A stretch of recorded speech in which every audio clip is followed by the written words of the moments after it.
নোয়াখালীর কোম্পানীগঞ্জ উপজেলা আওয়ামী লীগের সভাপতি মুক্তিযোদ্ধা খিজির হায়াত খানকে মারধরের ঘটনায় আওয়ামী লীগের সাধারণ সম্পাদক ওবায়দুল কাদেরের ছোট ভাই পৌর মেয়র কাদের মির্জার বিরুদ্ধে মামলা নেয়নি পুলিশ, এমন অভিযোগ তুলে আজ আদালতে মামলা করেছেন মুক্তিযোদ্ধা খিজির খানের স্ত্রী। গেল 9 মার্চ কাদের মির্জা এবং বাদল আওয়ামী লীগের এই দুই গ্রুপের সংঘর্ষে নিহত হয়েছে আলাউদ্দিন। সেই ঘটনায়ও পুলিশ কাদের মির্জার বিরুদ্ধে মামলা নেয়নি এমন অভিযোগ তুলে গতকালই আদালতে আরেকটি মামলা করেছেন নিহতের ছোট ভাই। এর আগে গেল 19 ফেব্রুয়ারিও এই দুই গ্রুপের সংঘর্ষে নিহত হয়েছে সাংবাদিক মোজাক্কির। বারবার এমন ঘটনায় অনিরাপত্তায় এলাকাবাসী। আওয়ামী লীগের অন্তর্কোন্দলে এমন সহিংসতা, এমন উত্তাপের ঘটনায় দলের দায় কতটা, প্রশাসনের দায় কতটা, ভূমিকা কেমন, সার্বিকভাবে সরকারি কেমন ভূমিকায়, এই আলোচনায় রাজকাহনে আছি শারমিন চৌধুরী। আমার সাথে অতিথি হিসেবে সংযুক্ত আছেন আওয়ামী লীগের উপপ্রচার সম্পাদক আমিনুল ইসলাম আমিন, আছেন র্যাবের লিগ্যাল অ্যান্ড মিডিয়া উইং এর পরিচালক lieutenant colonel Ashiq Billah, human rights and peace for বাংলাদেশের প্রেসিডেন্ট অ্যাডভোকেট মঞ্জিল মোর্শেদ, এবং আমার সঙ্গে কিছুক্ষণের মধ্যে যুক্ত হবেন সাবেক স্থানীয় সরকার সচিব আবু আলম মোহাম্মদ শহীদ খান।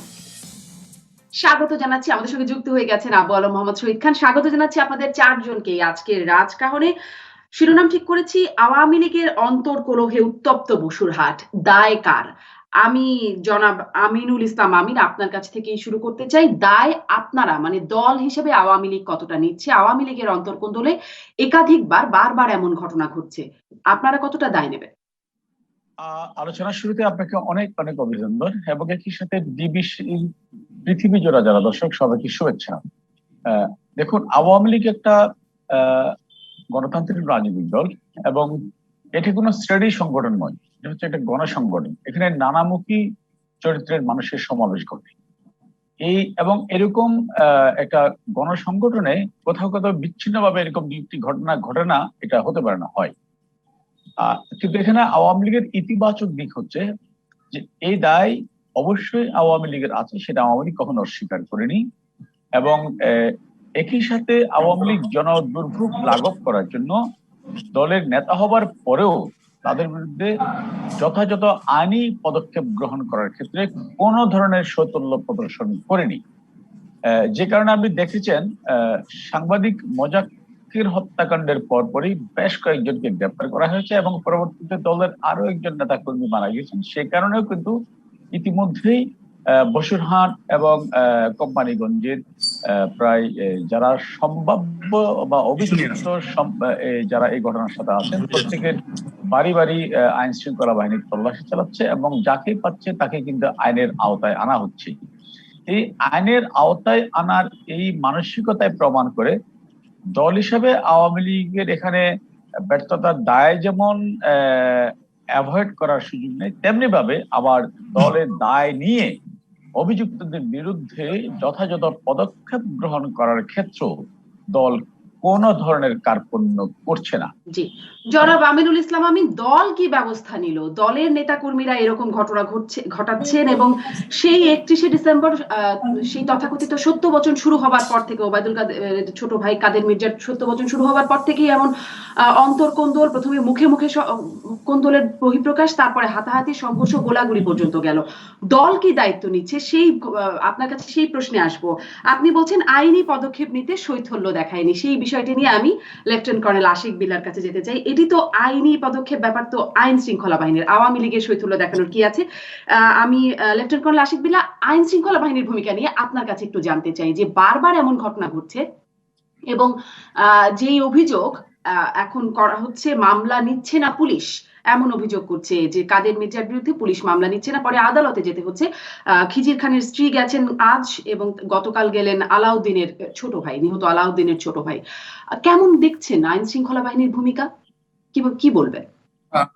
আমি শুরুতেই রাজকাহনকে ধন্যবাদ জানাই। সাম্প্রতিক সময়ে পশুরহাট কেবলমাত্র নোয়াখালীর মধ্যে সীমাবদ্ধ নেই, এটি সাম্প্রতিক সময় আমরা দেখতে পেয়েছি এটি সারা দেশব্যাপী পশুরহাট এক ধরনের আলোড়ন তৈরি করেছে।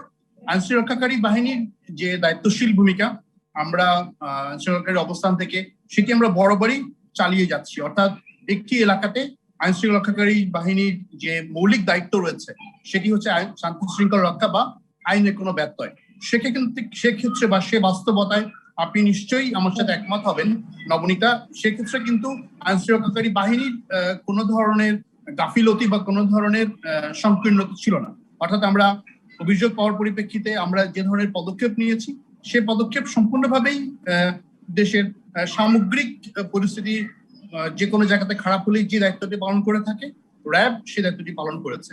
আপনি নিশ্চয়ই জানেন যে এইখানে যে বাস্তবতায় ঘটনাগুলি ঘটছে, অর্থাৎ যে বিষয়গুলি কি সাম্প্রতিক সময়ে সবার নজরে এসছে, এটি কখনো কখনো আমরা দেখতে পেয়েছি যে ফৌজদারি অপরাধ হওয়ার পূর্বেই যে ধরনের ভাইরাল হয়ে যায় একটি ফেসবুক পেজে বা সামাজিক যোগাযোগের মাধ্যমে, সেটি অনেক ক্ষেত্রে বাস্তব অবস্থাকে সেটি প্রতিবিম্বতা দেয় আমরা দেখতে পাই না।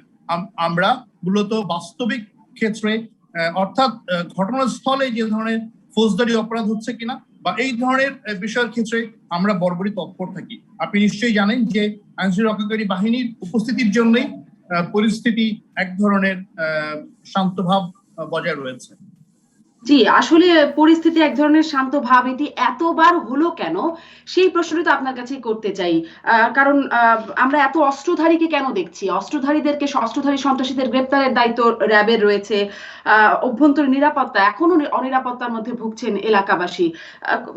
কোথায় আসলে আইন শৃঙ্খলা বাহিনীকে তেমন তৎপর দেখছি? এমনকি মামলা নেয়ার ব্যাপারেও যেই বিষয়টি আমরা শুনতে পাচ্ছি পুলিশের পক্ষ থেকে, সেখানে আসলে কতটা তৎপরতার কথা বলবেন? অন্য সময় যেটা দেখি যে যদি বলি বিরোধী দলের কাউকে সভা সমাবেশ করার আগে অনুমতি নিতে হয়, এখানে তো তেমন কিছুরও তোয়াক্কা করতে দেখছি না। তাহলে আসলে আইন শৃঙ্খলা বাহিনী কোথায় তার যথাযথ অবস্থানে আছে লেফটেন্যান্ট কর্নেল আশিক বিল্লাহ? আমরা সে প্রশ্নটি করতেই পারি, যে প্রশ্নটি আপনি করছেন সে প্রশ্নটি আমরা করতেই পারি।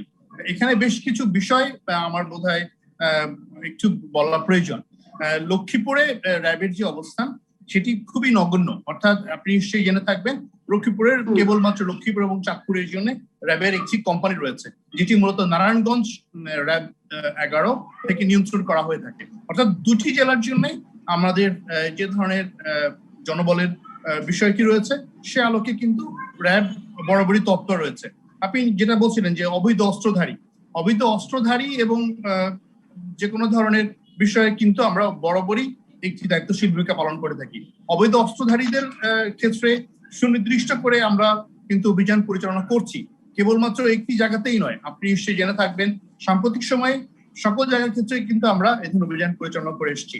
আর কেবলমাত্র একটি জায়গা যেটা আপনি বারবার করে আমরা আলোচনায় আসছে, সেই জায়গার ক্ষেত্রেও কিন্তু বাস্তব অবস্থায় যেটুকু আমরা বিভিন্ন সামাজিক যোগাযোগের মাধ্যম বা বিভিন্ন ধরনের মাধ্যমে যেটি প্রতিফলিত হচ্ছে, বাস্তব অবস্থা কিন্তু আমরা দেখতে পাচ্ছি ঠিক ততটা ফৌজদারি দৃষ্টিকোণ থেকে ততটি ভয়ঙ্কর নয়। এবং আইনশৃঙ্খলা বাহিনীর একটি সবচেয়ে গুরুত্বপূর্ণ কাজ হচ্ছে কেবলমাত্র একটি জায়গা থেকেই নয়, অর্থাৎ বাস্তব অবস্থা বিবেচনা করে আমরা প্রয়োজনীয় আইন ব্যবস্থা গ্রহণ করে থাকি। জি জি, লেফটেন্যান্ট কর্নেল আশিক বিল্লাহ, বাস্তব অবস্থা ততটা ভয়ঙ্কর নয়। দুইজনের প্রাণহানি ঘটে গেল এই অল্প কদিনের মধ্যে, তবুও আসলে ভয়ঙ্কর নয়? এই প্রশ্নটা রয়ে যাচ্ছে। আমি অ্যাডভোকেট মঞ্জিল মোর্শেদ আপনার কাছ থেকে ওইটি জানতে চাই যে আপনি আইন শৃঙ্খলা বাহিনীর ভূমিকা কেমন দেখছেন? আদালতে যেতে হলো মামলা নিয়ে, বলা হচ্ছে, বাদীরা বলছেন পুলিশ মামলা নিচ্ছে না। এটা কি আইনের একটা স্বাভাবিক গতি বলবেন?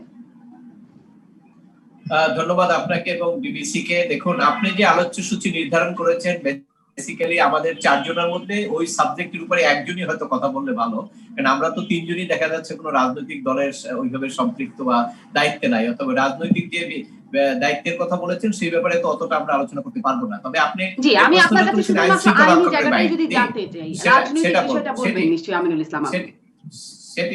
সেটি বলছি। দেখুন, এই বসুরহাটের ঘটনা নিয়ে তো এটা আপনার বাংলাদেশ ব্যাপী অনেকদিন থেকে এটা আলোচনা হচ্ছে, এবং আপনি একটা জিনিস জানেন যে প্রত্যেকটা জায়গায় আপনি কিন্তু এই এখন মিডিয়ার কারণে কিন্তু সবকিছু স্পষ্ট হয়ে যায়। একটা প্রশ্ন এসছে যে পুলিশের কাছে যাওয়ার কারণে কেন এফআইআরটা হয়নি, সেটি একটা প্রশ্ন। দেখেন, ফৌজদারি কার্যবিধিতে স্পষ্ট বলা আছে কেউ যদি থানায় কোনো অভিযোগ নিয়ে যায় পুলিশ সে অভিযোগটা নিতে বাধ্য, এবং নেওয়ার সাথে সাথে সে যদি প্রাইমে ফেসিয়া কোনো সময় মনে করে যে একটু তদন্ত করার দরকার করতে পারে, বা যদি মনে করে যে তার নলেজই আছে ঘটনাটার সাথে সাথে সে এফআইআরটা লস করবে, একটা মামলার নাম্বার দিবে। কিন্তু এখানে দেখা যাচ্ছে যে সেটি হয়নি। সেটি না হওয়ার পিছনে দুটি কারণ হতে পারে, কারণ ওনার তো ওই এলাকায় আছে। আপনি জানেন যে এই যে ঘটনাটা হয়েছে কাদের মির্জা, যে এই মারামারি হলো, হত্যা হলো, সেখানে কিন্তু উনি অনেক আগে থেকেই বলতেছে যে তার উপরে এই ধরনের একটা ঘটনা চাপানোর জন্য তার বিরোধীরা চেষ্টা করতেছে, এবং সেই আশঙ্কা কিন্তু আজকে 2-3 মাস থেকে করতেছে। এবং আমি জানি না যে কোন দিন হঠাৎ করে 1-2 বার যে কোনো সময় কিন্তু আমরা এরকম তথ্য টিভিতে আসতে পারে যে কাদের মির্জা গুলিবিদ্ধ, বা হয়তো সে মৃত্যু তাকে মেরে ফেলা হয়েছে, এটা কিন্তু আসতে পারে। কারণ উনি কিন্তু বারবার বলে আসতেছে, এবং এই ফেনী, লক্ষ্মীপুর, নোয়াখালী থেকে এই বেল্ট, এই পুরো বেল্টের পরিস্থিতি যদি আপনি মনে করেন, তারা যেটা করছে সেটির ব্যাপারে কিন্তু কাদের মির্জা মাননীয় প্রধানমন্ত্রী রেফারেন্সই বলতেছেন যে প্রধানমন্ত্রী যে উদ্দেশ্যে রাষ্ট্র পরিচালনা করছেন, যে উদ্দেশ্যে আওয়ামী লীগকে জনগণের কাছে নিয়ে যেতে চাচ্ছেন, ওনাদের কর্মকাণ্ডটাও তার বিপরীত। এই জায়গাটা উনি বলতে চাচ্ছেন, এবং সেটি উনি বারবার বলে যাচ্ছেন। থেকে সারা বাংলাদেশে দেখবেন কাদের মির্জা এই তার উপরে কিন্তু একটা সফটওয়্যার অনেকের সৃষ্টি হয়েছে। এবার আমি ব্যক্তিগতভাবে দেখি, আমি তো টোটাল ওভারসি করেছি কি কি ঘটনা হয়েছে। ওই হত্যার সঙ্গে কাদের মির্জা কিন্তু ওখানে গোলাগুলি করেন নাই, বরঞ্চ তার উপরে, তার দলের উপরে কিন্তু বিরোধীদের আক্রমণ করেছে। কিন্তু মামলা হওয়ার সময় তাকে এখন 1 নম্বর আসামি করা হচ্ছে, তার ছেলেকে দেওয়া হচ্ছে। এই বিষয়গুলো সামনে আসলে পরে, এবং কোর্টও তো ধরেন, কোর্টে যখন গেছে সেখানে কিন্তু বলছে যে মামলা হয়েছে কিনা দেখার জন্য একটা রিপোর্ট চেয়েছে। অতএব এই দুটি জায়গায় আমি মনে করি যে এই দুটি জায়গায় আরো প্রম্পট হতে পারতো। অবশ্যই মানুষের অধিকার আছে বিচার পাওয়ার, আবার একজনকে হয়রানি করে আপনি মামলায় এজাহারে নাম দিয়ে দেবেন, সেটাও দেখার দায় দায়িত্ব আছে। অতএব এই জায়গাটা আমি মনে করি যেটা হচ্ছে সেটা আদালতের বিষয়, এবং পুলিশের তাদের এটা স্পষ্ট করা দরকার যদি অপরাধ করে থাকে। কিন্তু আমরা তো আমরা সারা বাংলাদেশের মানুষই দেখেছে উনি কি এই হত্যাটা করেছে কিনা, এটা তো আমরা সবাই দেখেছি। তারপরে অভিযোগ দিলে অভিযোগ নিতে হবে, তদন্ত করে তার বিরুদ্ধে ব্যবস্থা করতে পারে আদালত, যেটা মনে করে চূড়ান্ত ভাবে সেটি হবে। কিন্তু এই যে ঘটনাটা ওখানে হচ্ছে, তাতে কিন্তু আওয়ামী লীগের দল হিসাবে তাদের ভাবমূর্তি কিন্তু উজ্জ্বল হচ্ছে না। তাতে কিন্তু ওবায়দুল কাদের সাহেব পার্টির সেক্রেটারি, তার ভাবমূর্তি উজ্জ্বল হচ্ছে না। কিন্তু আমরা দেখতে পাচ্ছি যে কেন সরাসরি হস্তক্ষেপ হচ্ছে না, এই জিনিসটা আমাদের কাছে বোধগম্য নয়। যে এই জায়গাটায় এই যে এত বড়গুলো ঘটনা ঘটছে, সেখানে দল বা দলের সর্বোচ্চ পর্যায় থেকে সরাসরি হস্তক্ষেপ করে কি এটা মিট করা যায় না? যারা ধরেন এই যদি কেউ কাদের মির্জার উপরে অন্যায়ভাবে নিপীড়ন করে থাকে তাদেরকে নিস্তব্ধ করা, অথবা কাদের মির্জাকে বলা যে ঠিক আছে তুমি তোমার যে কাজ আছে তুমি সেইটা করো, অন্য ব্যাপারে কথা বলো না। এগুলো তো আমার মনে হয় যে রাষ্ট্রের সর্বোচ্চ পর্যায়ে পার্টি, একটা পার্টি করতে পারে না তা তো না, কিন্তু কেন করছেন এটি আমার বোধগম্য না। এখানে কি আপনার ওবায়দুল কাদের সাহেব তার নিজের ভাই, তার নিজের এলাকা, তার এলাকায় যে ঘটনা ঘটছে তাতে কি তারও তো নিশ্চয়ই অবস্থানটা দুর্বল হচ্ছে। কারণ আজকে বিরোধী দলের দেখেন ফখরুল সাহেব একটা বক্তব্য দিয়েছে যে আপনার ঘর সামলান, এই কথাটা কিন্তু উসকে যদি এই তার ব্যাপারে যদি সেখানে তারা ব্যবস্থা নিতেন, এই কথাটা কিন্তু বলতে পারতেন না। এবং আজকে যে কথাগুলো বলা হচ্ছে সেখানে মানুষের মনে একটা আশঙ্কা যে এই বেল্টে, এই পুরো বেল্টে যা হচ্ছে সেটি কি আমাদের সারা বাংলাদেশের উপরে কোনো প্রভাব ফেলবে কিনা। আমরা মনে করি সেটা ফেলবে না, কিন্তু তারপর কিন্তু মানুষ সেটা দেখছে। আমি মনে করি সরকারের পক্ষ থেকে, এবং যেহেতু সে দল বিলং করে, সে তো বলছে আমি দল করি বঙ্গবন্ধুর সাপোর্টার, আসলে সে একজন পোর খাওয়া বঙ্গবন্ধুর সাপোর্টার, সে পোর খাওয়া বঙ্গবন্ধুর সাপোর্টার। অর্থাৎ তাকে দলের দেখা উচিত, দেখে এটা মীমাংসা করে যদি সন্ত্রাসীগুলো থাকে দলের দেখা উচিত, দলের ঘর সামলানোর বিষয়টা নিশ্চয়ই আমিনুল ইসলাম আমিনের কাছে আমি যাব। আগেই বলছিলাম আমি একটু জনাব আবু আলম মোহাম্মদ শহীদ খান আপনার কাছ থেকে জানতে চাই আপনি স্থানীয় প্রশাসনের ভূমিকা কেমন দেখছেন। সেই 19শে ফেব্রুয়ারির ঘটনা হলো, ঘটনার পরে আমরা দেখলাম 144 ধারা জারি করা হলো। 9 মার্চ আবারও একই রকম ঘটনা ঘটলো, দুই পক্ষের সংঘর্ষ, গোলাগুলি, একজন নিহত হলো, অর্ধশত আহত হলো প্রায়। সেখানেও তারপর আমরা 144 ধারা জারি করতে দেখলাম। কেমন বলবেন স্থানীয় প্রশাসনের ভূমিকা? এখানে গত 2 মাস ধরে যে ঘটনাগুলো ঘটছে, এবং স্থানীয় প্রশাসন বিশেষ করে পুলিশ প্রশাসন এবং আমাদের যে জনপ্রশাসন আছে তারা যে ব্যবস্থা নিয়েছেন সেগুলো খুবই অপ্রতুল। কেন ঘটনার পুনরাবৃত্তি হয়েছে, একজন সাংবাদিক নিহত হওয়ার পরে আবার সেখানে গোলাগুলি, এবং গোলাগুলিকে কেন্দ্র করে একজন আবার নিহত হলেন। সুতরাং এখানে যদি আপনি বলেন তাহলে স্থানীয় প্রশাসনের দলের তো অবশ্যই দায় আছে, স্থানীয় প্রশাসনের ব্যর্থতাও সবার সামনে চলে আসছে। যেটা সবচেয়ে ইম্পর্টেন্ট ব্যাপার, মঞ্জিল মুর্শিদ বলছিলেন কাদের সাহেব উনি অপরাধী কি অপরাধী না, উনি কোনো কাজ করেছেন কি কাজ করেননি সেটা তো পরের বিচার্য বিষয়, কিন্তু থানায় গেলে মামলাটা নিতে হবে। আপনি এই মামলাটা না নিয়ে অন্যায় করতে পারেন না। থানার তো উনি তো ফৌজদারি কার্যবিধির কথা বললেনই, যে থানায় যদি কেউ কোনো অভিযোগ দিতে যায় অভিযোগটা গ্রহণ করতে হবে, এবং অভিযোগটা গ্রহণ করে আপনি ইচ্ছা করলে তদন্ত করতে পারেন। তদন্ত করে যদি আপনি অপরাধ সংঘটিত হয়েছে এরকম কিছু পান তাহলে আপনি তারপরে তার পরবর্তী পদক্ষেপ নেবেন। কিন্তু ওখানে যে এই যে থানায় যে মামলা নেওয়া হলো না, সেটাই স্থানীয় প্রশাসনের ভূমিকাকে প্রশ্নবিদ্ধ করে। আপনি থানায় মামলা নিয়ে থানার ওসির তো এটা কোনো দায় দায়িত্ব না, তার কার্যবিধি অনুযায়ী তিনি মামলা নেবেন, তারপরে এই মামলার ব্যাপারে তিনি তদন্ত পরিচালনা করবেন, তারপরে তার পরবর্তী ব্যবস্থা হবে। এবং সেখানে কাদের মির্জার নাম বাদ দেওয়া মানে অন্যেরা সুযোগ পেয়ে যায় কথা বলার, যে উনার নাম বাদ দিলে আমরা মামলা নিব, তো এটা তো হতে পারে না। সেই কারণে আমি বলছি যে স্থানীয় প্রশাসন গত 2 মাস ধরে, বিশেষ করে পুরা জেলা প্রশাসনকে ধরতে হবে, গত 2 মাস ধরে তাদের যেভাবে কার্যক্রম গ্রহণ করা উচিত ছিল সেভাবে তারা কার্যক্রম গ্রহণ করেনি। এবং মিডিয়া থেকে যেটা জানা গেল, আপনারা যেটা দেশবাসীকে জানিয়েছেন, সেই দিনের ঘটনায় 9 মার্চের ঘটনায় হ্যালো, বাহির থেকে অস্ত্রধারী লোকেরা এসেছিল। তো বাহির থেকে অস্ত্রধারী লোক যারা এসেছিল তাদেরকে চিহ্নিত করা যায়। টকশোতে আছি। তারা কিভাবে অস্ত্রধারী লোকেরা বাইরে থেকে আসেন, তাদের কাছে কোথা থেকে অস্ত্র সাপ্লাই হয়, এবং এই চেইন কিন্তু মোটামুটি মিডিয়ার মাধ্যমে কিন্তু লোকজন জানে। মিডিয়া যদি এত কিছু জানতে পারে তাহলে নিশ্চয়ই আমাদের আইন শৃঙ্খলা রক্ষাকারী বাহিনী তারা যেখানে কাজ করেন, তাদের ইন্টেলিজেন্স আছে, তাদের সেই সক্ষমতা আছে, তাদের সেই মেধা আছে, তারাও নিশ্চয়ই জানেন। সুতরাং এই ঘটনাটাকে প্রিএম্প্ট করা যেত কিনা, এটা এখানে আছেন যারা, তারা বলবেন যে আমরা কি ব্যবস্থা নিতে পারতাম যাতে এই ঘটনাটা না ঘটে। তো দল থেকে যে ব্যবস্থাগুলো নেওয়া দরকার ছিল সেগুলো না নেওয়ার কারণে, এবং স্থানীয় যারা আছেন প্রশাসন, সেই প্রশাসন দলের মুখের দিকে তাকিয়ে থাকার কারণে আজকে এই অবস্থার অবনতি ঘটেছে। এবং অনেক ধন্যবাদ জনাব আবু আলম মোহাম্মদ শহীদ খান। আপনার বক্তব্য থেকে লেফটেন্যান্ট কর্নেল আশিক বিল্লাহ এবং জনাব আমিনুল ইসলাম আমিন দুজনের কাছেই আমার প্রশ্ন যাচ্ছে। জনাব আমিনুল ইসলাম আমিন, আপনার কাছে শুরুতে এই বক্তব্যগুলোর প্রেক্ষিতে আপনার কাছ থেকে জানতে চাই যে দল ব্যবস্থা না নেওয়ার কারণেই এমন অবস্থা, বা ঘর সামলাতে না পারার কারণে এমন অবস্থা। আমরা সেই সময় থেকে, যেটি প্রশ্নটি শুরুতেও আমি করছিলাম, যে যদি বলি 31শে ডিসেম্বর সেই সত্যভোজন শুরু হওয়ার পর থেকেই ওবায়দুল কাদের বলছেন যে দলীয় শৃঙ্খলা ভঙ্গে কাউকে ছাড় দেওয়া হবে না, সংঘর্ষের যখনই ঘটনা ঘটছে একই কথা, কাউকে ছাড় দেওয়া হবে না। আসলে ধরাটা হবে কখন? দল আসলে কি ব্যবস্থা নিল একের পর এক এমন ঘটনায়? দেখুন, আওয়ামী লীগটা অত্যন্ত ঐতিহ্যবাহী এবং পোড় খাওয়া রাজনীতি দল।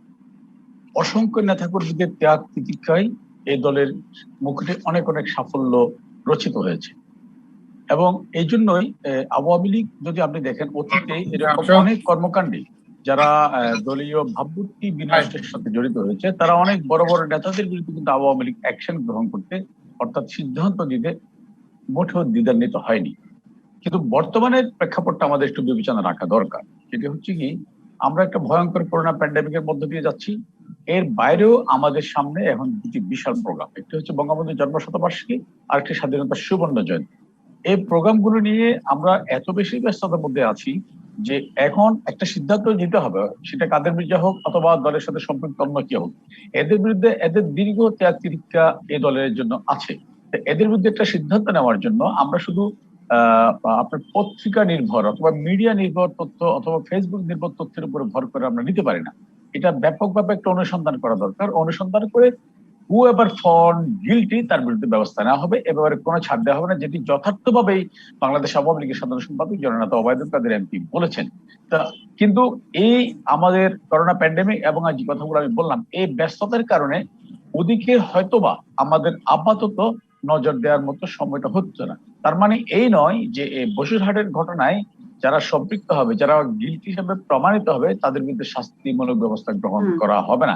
এটা ভাবার কোনো কারণ নেই। জনাব আমিনুল ইসলাম আমিন, করোনার কারণে এই ব্যবস্থা নিতে পারছেন না, কিন্তু নির্বাচন হচ্ছে, আপনাদের দলীয় সব কার্যক্রমে চলছে, এটি কতটা যৌক্তিক বিষয়? আসলে একটা অজুহাত কিনা সেই প্রশ্নটিও করছি। সাথে সাথে এরকমটা চলতে থাকলে যে এলাকাবাসী অনিরাপত্তায় ভুগছেন আপনাদের সময় হচ্ছে না বলে, এটিও একটা মানে এই বিষয়টাও খুব অযৌক্তিক হয়ে যায় কিনা? একটা বিরতির পরে আমি এই প্রশ্নগুলো নিয়ে আসছি, ফিরছি রাজকাহনে একটা বিরতির পর। ফিরে এলাম জিপিএইচ ইস্পাত নিবেদিত রাজকাহনে। জনাব লেফটেন্যান্ট কর্নেল আশিক বিল্লাহ, যেটি বিরতির আগে জনাব আবু আলম মোহাম্মদ শহীদ খান বলছেন যে আইন শৃঙ্খলা বাহিনীর জানবার কথা, যে এত মানে অস্ত্র কোথা থেকে আসছে, যেহেতু র্যাবেরও গোয়েন্দা বাহিনী মানে গোয়েন্দা ফোর্স আছে, আসলে এত অস্ত্র কোথা থেকে আসছে, এই তথ্য কি আপনাদের কাছে আছে? জি, আমি ধন্যবাদ জানাই। যে বাস্তবতা র্যাবের তৈরি হয়েছিল, র্যাবের জন্ম হয়েছিল, তার মধ্যে একটি গুরুত্বপূর্ণ হচ্ছে অবৈধ অস্ত্র উদ্ধার। এই বাস্তবতায় বসুরহাটে যে অস্ত্রের আমরা বিভিন্ন সময় সামাজিক যোগাযোগের মাধ্যম পাশাপাশি বিভিন্ন প্রিন্ট মিডিয়াতে যে ধরনের তথ্য পাচ্ছি, এই ধরনের তথ্যের উপর নির্ভর করেই কিন্তু আমরা বলতে পারি না যে এখানে অবৈধ অস্ত্রের এক ধরনের ঝঞ্ঝানি আছে। যে বিষয়টি র্যাবের বা আইন সুরক্ষাকারী বাহিনীর সবচেয়ে বেশি ধর্তব্য বিষয়, সেটি হচ্ছে গিয়ে এই বৈধ অস্ত্রের অবৈধ ব্যবহার হচ্ছে কিনা। এর পাশাপাশি আমরা বেশি সব ক্ষেত্রেই আমরা সর্বোচ্চ গুরুত্ব দিয়ে থাকি বসুরহাটে কোনো ধরনের অবৈধ অস্ত্র আছে কিনা। মূলত অবৈধ অস্ত্রের যে অভিযানিক কার্যক্রম, সেই সকল সময় আমাদের চলমান আছে। যে তথ্যটি আমি আপনাদেরকে জানাতে চাই সেটি হচ্ছে লক্ষ্মীপুরে, অর্থাৎ আমাদের র্যাবের একটি ক্যাম্প রয়েছে, যে ক্যাম্পের জনবলের একটি স্বল্পতা বরাবরই আছে। সেই বাস্তবতায় আমরা কিন্তু 4টি প্লাটুন সেখানে নিয়োগ করেছি। এর পাশাপাশি আমাদের সাদা পোশাকে আমাদের ব্যক্তিরা অবস্থান করছে। অবৈধ অস্ত্রের যে আভিযানিক কার্যক্রম সেটি কিন্তু চলমান আছে। সুতরাং একটি বা কয়েকটি বিভিন্ন সামাজিক যোগাযোগের মাধ্যমে দেখেই আমরা এই সিদ্ধান্তে বোধহয় উপনীত হতে পারি না যে এখানে অবৈধ অস্ত্রের এক ধরনের রমরমা বা এক ধরনের প্রাধিক্য রয়েছে। জি, রমরমা বা ঝনঝনানি না থাকলে, যদি নাও বলি, অস্ত্র যে আছে এবং সেটা দিয়ে সংঘর্ষ, গোলাগুলি, প্রাণহানির ঘটনাটা যে ঘটছে সেটি তো আমরা দেখতে পাচ্ছি। জনবলের ঘাটতি আপনি একটা কথা বলছেন। আপনি বলছেন যে আইন শৃঙ্খলা বাহিনী যথাযথ ভূমিকায় আছে, লেফটেন্যান্ট কর্নেল আশিক বিল্লাহ, এই যথাযথ জায়গাটা একটু ব্যাখ্যা আপনার কাছ থেকে যদি জানতে চাই। যে আমরা দেখি যে খুব মানে কি যে বলবো, যদি বলি কিশোর মোশতাকরা কি বললেন, সরকার বিরোধী কথা বা এমপি মন্ত্রীদের বিরুদ্ধে কি লিখেছেন বা কার্টুন এঁকেছেন, তার জন্য তাদেরকে গ্রেপ্তার করা হচ্ছে, ডিজিটাল নিরাপত্তা আইনে তারা জেল কারাবরণ করছেন। আর এখানে যদি আমরা বসুরহাটে সেই সত্যবচন শুরু করার পর থেকে দেখি এক নেতা আর এক নেতাকে পাগল, মাদকাসক্ত, রাজাকার, অসভ্য, বর্বর ইত্যাদি নানান কিছু বলছেন। কেউ আবার গণধোলাইয়ের হুমকি দিচ্ছেন। আমি বেশ কয়েকজন বড় মাপের নেতার কথাও বলছি আওয়ামী লীগের। তখন এবং সেগুলো ফেসবুকে বা সামাজিক যোগাযোগ মাধ্যমে ভাইরাল হচ্ছে, তখন আসলে এখানে র্যাব কোনো মামলার মানে তথ্য পাচ্ছে না, ডিজিটাল নিরাপত্তা আইনের কোনো উপসর্গ পাচ্ছে না, নাকি শুধু কিশোর মোশতাকদের ক্ষেত্রে এরকম ক্ষেত্রেই দেখতে পায়? আমি বোধহয় কিছু তথ্য নবনীতা আপনাকে খুব বিনয়ের সাথে জানাতে চাই। আমার নাম শারমিন, লেফটেন্যান্ট কর্নেল আশিক বিল্লাহ, নামটি একটু ভুল বলছেন। যে তথ্যটি আমি খুব বিনয়ের সাথে নবনীতা আপনাকে জানাতে চাই, সেটি হচ্ছে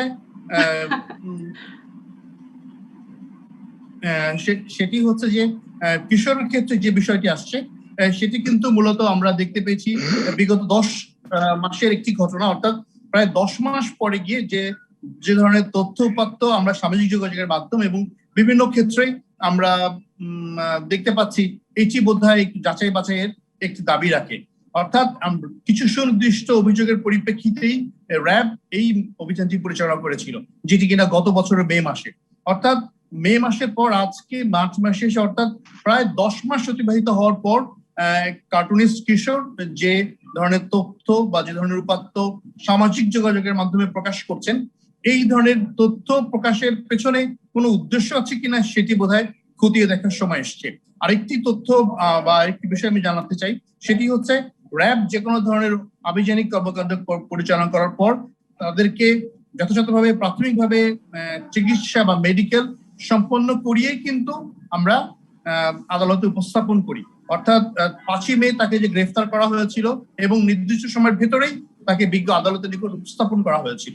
অর্থাৎ এর পূর্বে কিন্তু যথাযথভাবে সকল প্রকার ডাক্তারি প্রক্রিয়া সম্পন্ন করেই আমরা আদালতে উপস্থাপন করেছি। এই দীর্ঘ সময়ের ভেতর এই ধরনের বক্তব্য সামাজিক যোগাযোগের মাধ্যমে আসেনি, যেটি কিনা উনি জামিন পাওয়ার পর এসছেন। আমার র্যাবের এই বিষয়ে বক্তব্য খুব স্পষ্ট, সেটি হচ্ছে কোনো ধরনের আইনের ব্যত্যয় হয়নি। যে ধরনের ফৌজদারি, যে ধরনের নীতিমালা রয়েছে, যে ধরনের আইনের বাধ্যবাধকতা রয়েছে, সকল বাধ্যবাধকতাকে মেনেই র্যাব এই অভিযানটি পরিচালনা করে এসছে। এবং মোস্তাকের যে বিষয়টি আসছে, মোস্তাকের বিষয়টি নিঃসন্দেহে আমি নিশ্চিত হব যে আপনারা আমার সাথে একমত হবেন, তার ক্ষেত্রেও কোনো ধরনের আইনের ব্যত্যয় হয়নি। অর্থাৎ যে ধরনের আমি জিজ্ঞাসা করছিলাম, এমপি মন্ত্রীদের বিরুদ্ধে কথা বলায় বা সরকার বিরোধী কথা বলায় তাদের বিরুদ্ধে ডিজিটাল নিরাপত্তা আইনে মামলা হতে পারে। এখানে আসলে এরকম অনেক ভয়াবহ, কখনো কখনো শালীনতা বিপর্যিত কথাবার্তা শোনা যাচ্ছে, সামাজিক যোগাযোগ মাধ্যমে সেটি ভাইরাল হচ্ছে। এখানে কি ডিজিটাল নিরাপত্তা আইনে মামলার কোনো বিষয় দেখেন না, কোনো উপাদান দেখেন না? সেই প্রশ্নটি করছিলাম। ডিজিটাল নিরাপত্তা আইনের মামলার বিষয়টি হচ্ছে এখানে যে কোনো সংক্ষুব্ধ ব্যক্তি আইনের আশ্রয় নিতে পারেন। অর্থাৎ এই ক্ষেত্রে যদি কোনো ধরনের মামলা দায়ের করা হয়ে থাকে, সেক্ষেত্রেও কিন্তু আমরা স্বপ্রণোদিত হয়ে আইনি ব্যবস্থা গ্রহণ করে থাকি। আরেকটি তথ্য সেটি হচ্ছে যে ডিজিটাল আইনের ক্ষেত্রে রাষ্ট্র কখনো কখনো বাদী হয়ে মামলা দায়ের করতে পারে, যে বিষয়টি আপনি ইঙ্গিত করছিলেন। রাষ্ট্র বাদী হয়ে মামলা করার নিঃসন্দেহে একটি সুযোগ বরাবরই থাকে।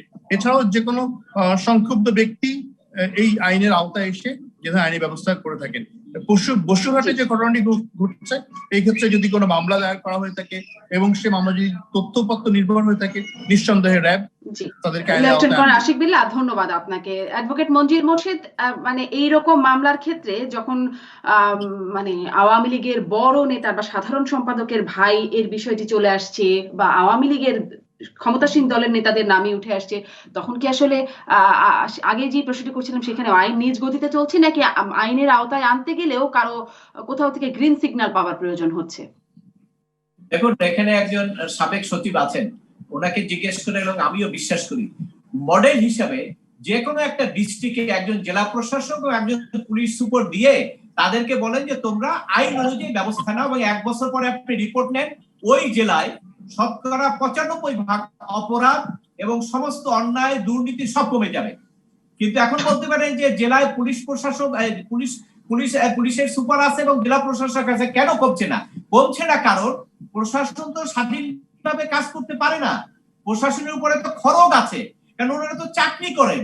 এখন ধরেন ওই এলাকার আওয়ামী লীগের অনেক মন্ত্রী এমপি, সকলে কিন্তু না, অনেক খুব ভালো করছেন, অনেকে প্রশাসনকে, একজন এমপি ওদিন বলতেছিলেন যে উনি ডিসির সঙ্গে কোনো উন্নয়নমূলক নিয়ে কথাও বলেন না, এরকমও আছেন। কিন্তু অনেক এমপি মন্ত্রী এলাকাগুলোকে এমন ভাবে করেছে যে ওনারা দলের যে আওয়ামী লীগের যে মূল স্পিরিট, আওয়ামী লীগের যে মূল গণতান্ত্রিক চরিত্র, ওই চরিত্রটাকেও ওই সমস্ত এলাকায় মন্ত্রী এমপিরা বিসর্জন দিচ্ছে, অর্থাৎ জনগণের উপরে একদমে রোলার চালাচ্ছে, অর্থাৎ ওনারা ছাড়া আর কেউ নাই। কিন্তু এটা তো আওয়ামী লীগের পলিটিক্স না, এটা তো বঙ্গবন্ধুর পলিটিক্স না।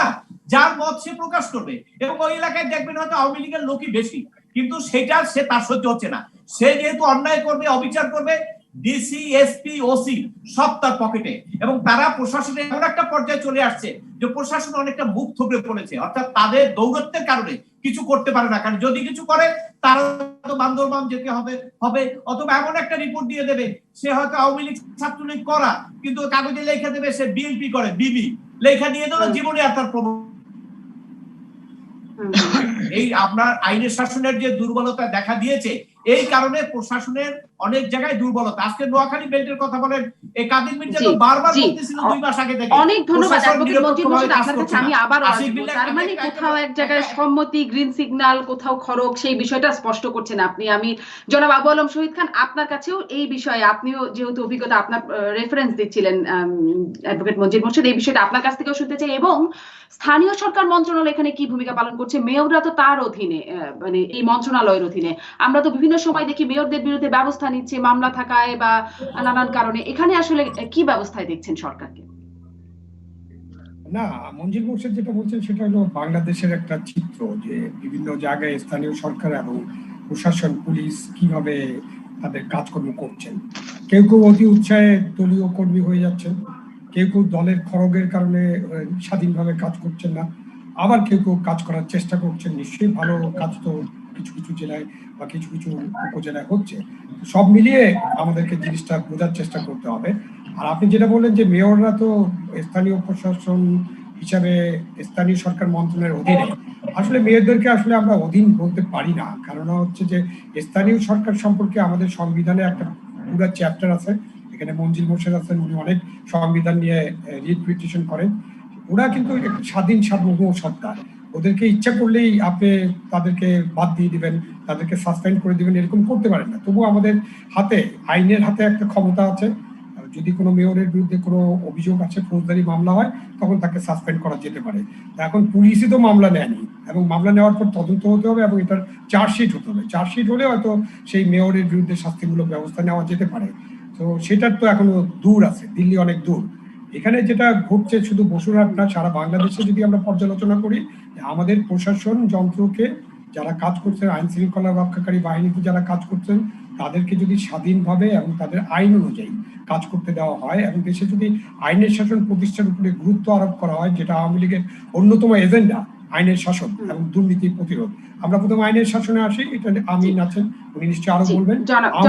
প্রধান এজেন্ডা আইনের শাসন। কিন্তু আমি জনাব আমিনুল ইসলাম, আমি একটা প্রশ্ন করে বিরতিতে যাই, আমি আপনার কাছে আসবো যে এখানে আসলে দলের ব্যবস্থার কথা যে জিজ্ঞাসা করছিলাম, এখানে কি আসলে স্বজন প্রীতিটাই বড় কাজ করছে কিনা, আর আগের যে যৌক্তিকতা নিয়ে প্রশ্ন করছেন, নিশ্চয়ই সেই প্রসঙ্গে ফিরছি রাজকাহনে বিরতি। ফিরে এলাম রাজকাহরে। লেফটেন্যান্ট কর্নেল আশিক বিল্লাহ আমাদের সঙ্গে থাকতে পারবেন না খুব বেশি সময়, তাই আপনার কাছে একটু যেটি জানতে চাই, আগের অংশে অতিথিরা বলছেন যে প্রশাসনের মানে উপরে একটা খড়গ আছে, কাকে গ্রেপ্তার করা যাবে, কাকে গ্রেপ্তার করা যাবে না, বা কাকে এখন করতে হবে, কাকে পরে করতে হবে, এরকম কোন নির্দেশনা কি সরকারের কোন পর্যায় থেকে বা রাজনীতি নেতাদের কোন পর্যায় থেকে আপনাদের উপর আসে?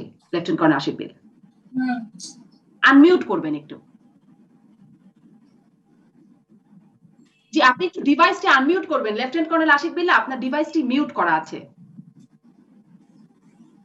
জি, ধন্যবাদ শারমিন চৌধুরী আপা, আপনি যে প্রশ্নটি করেছেন, এই সাধারণ মানুষ হিসেবে এই ধরনের প্রশ্ন খুব স্বভাবতই যে কারোর মনে আসতে পারে, কিন্তু বাস্তবতা যেটা, নিরপেক্ষ অবস্থান থেকে র্যাব একটি কথা বলতে চায়, কাকে গ্রেফতার করা যাবে কাকে গ্রেফতার করা যাবে না এটা সম্পূর্ণই র্যাবের এখতিয়ার। অর্থাৎ র্যাবের যিনি যে স্থানে যিনি অধিনায়ক আছেন বা র্যাবের যিনি স্থানীয় কমান্ডার আছেন, যেটাকে আমরা বলে থাকি আভিযানিক কর্মকাণ্ডে যিনি দলনেতা আছেন, সম্পূর্ণ তার বিবেচনাতেই এবং যথেষ্ট পরিমাণ তথ্যপত্রের ভিত্তিতে আমরা গ্রেফতার বা অভিযান পরিচালনা করে থাকি। কাকে গ্রেফতার করা যাবে কাকে গ্রেফতার করা যাবে না এই ধরনের কোনো নির্দেশনা শারমিন আপা র্যাবের প্রতি নেই। এবং আমরা অনেক ধন্যবাদ লেফটেন্যান্ট কর্নেল আশিক বিল্লাহ। মানে তার বিবেচনা বা র্যাবের বিবেচনা কিছু দ্বারা প্রভাবিত হয় কিনা এই প্রশ্নটি তো রয়ে যায়। আপনাকে ধন্যবাদ, আপনি আমাদেরকে সময় দিয়েছেন লেফটেন্যান্ট কর্নেল আশিক বিল্লাহ। আমি জনাব আমিনুল ইসলাম আমিন সেই প্রশ্নটি করতে চাই আপনার কাছে যে এখানে কি আসলে কোনো স্বজন প্রীতি আছে কিনা, দলীয় সাধারণ সম্পাদকের ছোট ভাই হবার কারণে কোনো মানে ব্যবস্থা নেওয়ার বাইরে তিনি রয়ে যাচ্ছেন কিনা। কারণ একই রকম মন্তব্য যে শুরুতে যেই বক্তব্য দিয়ে কাদের মির্জা ভাইরাল হলেন যে সুষ্ঠু নির্বাচন হলে নোয়াখালীর আওয়ামী লীগের এমপিরা পালানোর দরজা খুঁজে পাবে না, এরকম এই ধরনেরই একটা বক্তব্য দিয়েছিলেন রাশেদ খান ইমরান, তাকে কিন্তু দুঃখ প্রকাশ করে বক্তব্য বিদ্রোহ করতে হয়েছিল। এখানে কি কোনো স্বজনপ্রীতি হচ্ছে?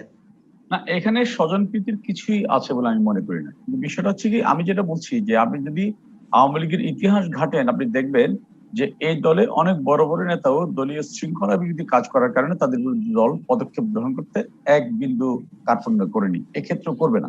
কিন্তু যে মানুষগুলোর বিরুদ্ধে সিদ্ধান্ত নেওয়া হবে তার সম্পর্কে পুঙ্খানুপুঙ্খ সব অভিযোগগুলো যাচাই বাছাই না করে কেবলমাত্র সামাজিক যোগাযোগ মাধ্যম অথবা মিডিয়ার উপর নির্ভরশীল হয়ে আবেগ প্রসূত কোনো সিদ্ধান্ত গ্রহণ অবশ্যই দলের জন্য আরো ভয়াবহ বিপর্যয় ডেকে আনতে পারে।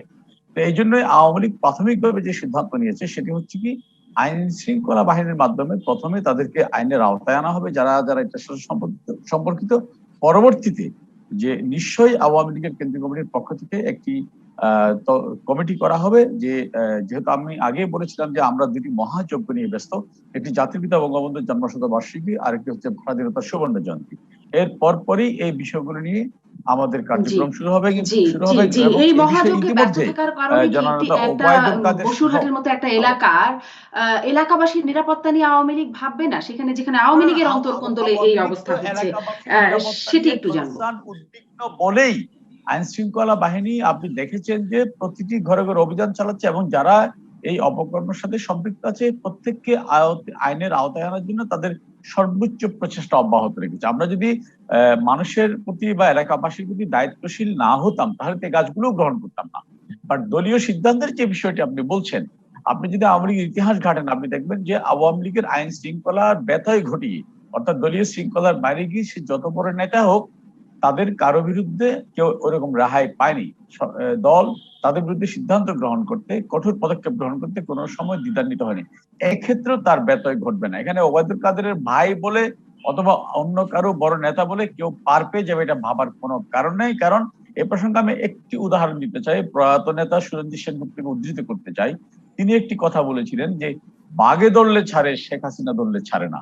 ওনার মধ্যে সেই ভীষণ, সে দৃঢ় চেতা, সে প্রত্যয়, দেশপ্রেম, মানুষের প্রতি মমত্ববোধ, ভালোবাসা আছে বলেই তার নেতৃত্বে বাংলাদেশ এতই দিনের পর দিন সামনের দিকে এগিয়ে যাচ্ছে। গত পরশু নিয়োগ পোস্টে একটি প্রতিবেদনে বলা হয়েছে যে দারিদ্র বিমোচন কিভাবে করতে হয় তোমরা যদি জানতে চাও তাহলে বাংলাদেশ নিশ্চয়ই সেই উন্নয়নের বিষয় নিশ্চয়ই সাধুবাদ পাবে সরকার, কিন্তু সেই ধরলে যে ছাড়ে না, ধরবে কবে এই প্রশ্নটি আপনার কাছে করছিলাম। এই বিষয়টি কি যৌক্তিক মনে হচ্ছে জনাব আবু আলম শহীদ খান? আমি আপনার প্রশ্নটা শুনতে পারি নাই। আমি বলছিলাম যে জনাব আমিনুল ইসলাম আমিন যেই বলছেন যে যথাযথ ব্যবস্থা নেওয়া হবে এবং তিনি যে ব্যাখ্যা দিচ্ছিলেন ব্যবস্থা এখনো পর্যন্ত কেন নেওয়া হচ্ছে না, করোনা, স্বাধীনতা সুবর্ণ জয়ন্তী, মুজিব বর্ষ ইত্যাদি পালনের জন্য, এই বিষয়টি কি যৌক্তিক মনে হচ্ছে? না, দল হিসেবে আওয়ামী লীগ তো একটা বিশাল দল এবং তারা দুটি কর্মযজ্ঞের সাথে যুক্ত আছেন এখন এই মুহূর্তে। তাদের পক্ষে হয়তো দলীয় হাইকমান্ড থেকে যে এটা ইনকোয়ারি করাটা এই মুহূর্তে সম্ভব না। সুতরাং তারা যেটা বলছেন যে তারা হাইকমান্ড পরে ইনকোয়ারি করবে, ইনকোয়ারি করে যথাযথ ব্যবস্থা গ্রহণ করবে, হ্যাঁ আমরা এটা অপেক্ষা করতেই পারি, কারণ সেটা তো দলীয় ব্যবস্থা। বাট ফৌজদারি যে ব্যবস্থা, সেই ব্যবস্থা চালু হয়েছে এবং সেটা চলছে। তবে এই ক্ষেত্রে তো আমরা প্রথমেই বলেছি যে ফৌজদারি ব্যবস্থাটা আরো আগে নেওয়া হলে এই যে অঘটনগুলো ঘটেছে, দুটা মৃত্যু পরপর, এই মৃত্যুটা নাও ঘটতে পারতো। সুতরাং ফৌজদারি ব্যবস্থা ঠিক মতো নিতে হবে। দেশে আইনের শাসন প্রতিষ্ঠার জন্য কাউকে কোনো ছাড় দেওয়া উচিত হবে না, এটা আওয়ামী লীগ নেতারা কিন্তু সবসময় বলেন। কিন্তু কার্যক্ষেত্রে দেখা যাচ্ছে, বিশেষ করে বসুরহাটে যখন আমরা দেখি, তখন গত 3 মাসে ফৌজদারি কার্য ব্যবস্থা নেওয়ার ক্ষেত্রে আমরা অনেক ব্যর্থ দেখেছি।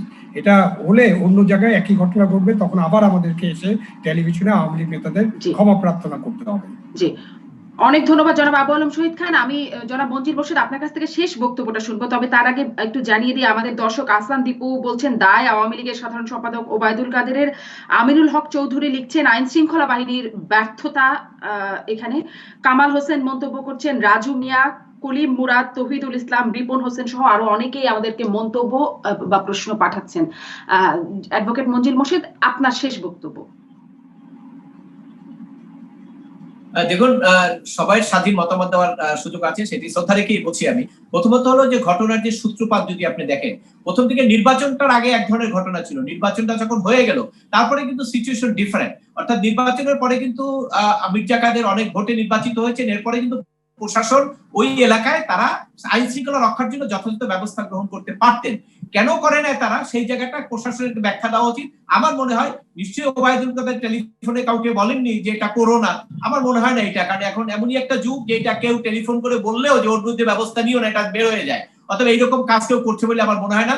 প্রশাসনের নিষ্ক্রিয়তা, অর্থাৎ তারা ঠিক মতো ঠিক করতে পারেন না যে কি ব্যবস্থা নিবেন। হয়তো মনে করছেন যে মির্জা কাদের সাহেব নির্বাচিত হয়ে গেছেন, এত জনগণের সাপোর্ট, সেক্ষেত্রে ওই আরেকজনের বিরুদ্ধে ব্যবস্থা নিবেন কিনা, বা আরেকজনও তো আগের উপজেলা চেয়ারম্যান, তার উপরে পুরো নোয়াখালীর যে আওয়ামী লীগের জেলা কমিটি যারা, সেই একরাম সাহেব থেকে আরম্ভ করে সবাই সাপোর্ট আছে, তারাও তো বিরাট একটা শক্তি। অতএব সেখান থেকে বিভিন্ন রকম সাপোর্ট আছে। ওই সবকিছু মিলিয়ে প্রশাসন একটা গোলচক্রের মধ্যে পড়ে গেছে, কি করবে কি করবে না। এই যে আপনার একটা নিষ্ক্রিয়তা ছিল, সেই কারণে এই পরিস্থিতিটা সৃষ্টি হয়েছে, এবং সেই পরিস্থিতি সৃষ্টি হওয়ার পরে আজকে যেটা অনেক অনেক ধন্যবাদ। এবং এই পরিস্থিতি থেকে বসুরহাটবাসী মুক্তি চায় এবং দেশবাসীও নিশ্চয়ই একটা নজির দেখতে চায়। অনেক ধন্যবাদ অ্যাডভোকেট মঞ্জিল মোর্শেদ, ধন্যবাদ আবু আলম শহীদ খান, অনেক ধন্যবাদ আমিনুল ইসলাম আমিন, এবং আমাদের সঙ্গে লেফটেন্যান্ট কর্নেল আশিক বিল্লাহ যুক্ত ছিলেন, ধন্যবাদ তাকে। শেষ করছি আজকের রাজকাহন।